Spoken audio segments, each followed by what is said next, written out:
और इस बीच एक और बड़ी खबर दिल्ली से। 5 राज्यों में हार के बाद कांग्रेस कार्य समिति की बैठक होने वाली है। सोनिया गांधी इसकी अध्यक्षता करेंगी। दिल्ली कांग्रेस मुख्यालय में शाम 4 बजे ये बैठक आयोजित की जाएगी। 5 राज्यों में मिली हार के बाद इस पर मंथन किया जाएगा। ये माना जा रहा है कि राष्ट्रीय महासचिव प्रियंका गांधी अपने पद से इस्तीफा दे सकती हैं। ये बड़ी खबर, क्योंकि एक बड़ी जिम्मेदारी उनके कंधों पर थी और खासतौर पर उत्तर प्रदेश पर उनका फोकस था, लेकिन कुछ कमाल नहीं कर पाई प्रियंका गांधी।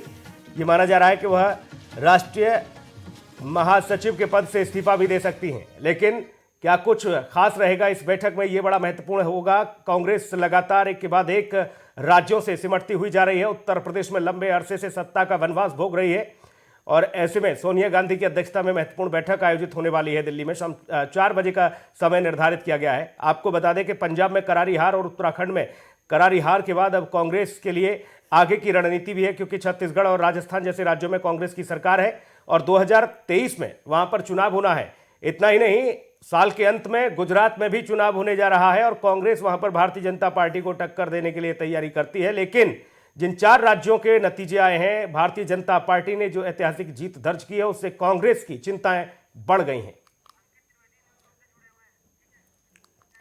अंकित हमारे सहयोगी न्यूज रूम से सीधा हमारे साथ जुड़े हुए हैं। अंकित, बेहद महत्वपूर्ण और खास इसलिए भी क्योंकि आने वाले समय में गुजरात में चुनाव होने वाले हैं, राजस्थान और छत्तीसगढ़ भी तैयार है 23 में। कांग्रेस के लिए एक लंबा मंथन चिंतन करने की जरूरत। जिस तरीके से अगर हम 5 राज्यों में विधानसभा चुनाव की बात करें तो कांग्रेस को करारा झटका लगा है। 5 राज्यों में बहुत बुरी तरह से परास्त हुई है कांग्रेस।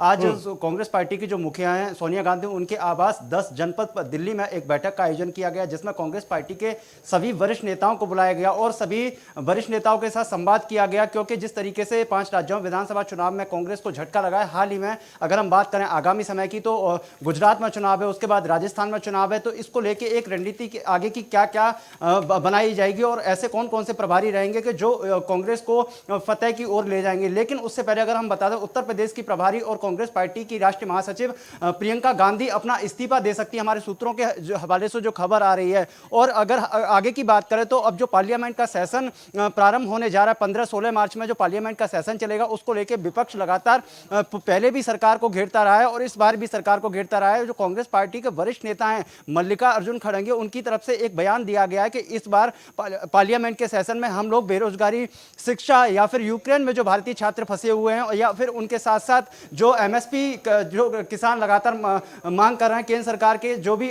कृषि कानून बिल थे उनको तो सरकार ने वापस ले लिया, लेकिन जो एमएसपी है अभी तक उस पर कोई गारंटी या फिर कोई सरकार की तरफ से नियम नहीं बनाया गया है। तो कांग्रेस पार्टी इस बार भी पार्लियामेंट के अंदर कहीं ना कहीं सरकार को घेरने का प्रयास करेगी। कांग्रेस के साथ साथ तमाम अन्य जो राजनीतिक दल हैं, विपक्ष के जो तमाम दल हैं, उनको लेकर इस बार पार्लियामेंट में सरकार से सवाल और जवाब करेगी। और जो एमएसपी की बात करें, यूक्रेन के छात्रों को जिस तरीके से सरकार मदद कर रही है, ला रही है, लेकिन कांग्रेस पार्टी की तरफ से यही कहा जा रहा है कि यूक्रेन में जो छात्र फंसे हैं उनको भारत की सरकार कोई भी मदद नहीं कर रही है। तो ऐसे तमाम मुद्दे हैं, उसको लेकर आज शाम को 4 बजे दिल्ली 10 जनपद पर सोनिया गांधी के आवास पर एक और बैठक होगी।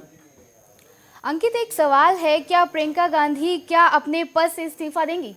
बिल्कुल, देखिए जो हमारे सूत्र बता रहे हैं, क्योंकि उत्तर प्रदेश की प्रभारी और जिस तरीके से प्रियंका गांधी ने उत्तर प्रदेश के अंदर दमखम के साथ किसानों के साथ, बेरोजगारों के साथ और तमाम ऐसी घटनाएं हुई थी, ग्राउंड जीरो पर अकेली प्रियंका गांधी पहुंची थी। उन्नाव की घटना हो या फिर हाथरस की घटना हो या फिर जो किसानों के साथ बर्बरता हुई थी, लखीमपुर खीरी कांड जो हुआ था, पूरे देश और दुनिया ने वो तस्वीर और वीडियो देखे थे। एक केंद्रीय राज्य गृह मंत्री के बेटे ने जिस तरीके से गाड़ियों का काफिला लेकर किसानों को कुचला था, तो तमाम ऐसे मुद्दे थे जो खुद ग्राउंड जीरो पर विधानसभा चुनाव से पहले प्रियंका गांधी पहुंची थी और तमाम किसानों के साथ खेत में उनसे बातचीत कर रही थी, उनके साथ मिठाइयां खा रही थी। तो उसके बाद करारी हार के बाद हमारे जो सूत्र बता रहे हैं, उत्तर प्रदेश में जिस तरीके से कांग्रेस को झटका लगा, उसके बाद प्रियंका गांधी की तरफ से अहम फैसला लिया गया है कि आज देर शाम तक जो कांग्रेस की मुखिया हैं सोनिया गांधी, उनको 10 जनपद आवास पर पहुंचकर अपना इस्तीफा सौंपेंगी। बिल्कुल, जाहिर तौर पर देखिए, राज्य में जितने भी राज्य हैं जहां पर कांग्रेस लड़ रही है, वहां आंतरिक कलह और शीर्ष नेतृत्व को लेकर लगातार सवाल खड़े किए जा रहे हैं। फिर चाहे वो छोटा नेता हो या बड़ा नेता, हर किसी ने टारगेट किया कि हमारा नेतृत्व जो है वो ठीक नहीं है, एक बेहतर नेतृत्व करना होगा, उसके बाद कांग्रेस कुछ राज्यों में और आगे बढ़े। बाकी राज्यों में अंकित आप देख ही रहे हैं कि जहां जहां कांग्रेस की सरकारें हैं या फिर अब जहां पंजाब में भी रही या उत्तराखंड में भी, लगातार आपने देखा होगा कांग्रेस में किस तरह की अंतर्कलह मची रहती है। एक बड़ी वजह ये मानी जाती है, हालांकि कुछ राजनीतिक पंडितों की माने, कुछ बुद्धिजीवियों की माने अंकित, तो ये कहा जाता है कि देखिए कांग्रेस इस कदर तो नहीं हार सकती, लेकिन कांग्रेस को हराने में कांग्रेसियों की बड़ी भूमिका रहती है। बहुत शुक्रिया तमाम महत्वपूर्ण जानकारी के लिए अंकित, बहुत धन्यवाद।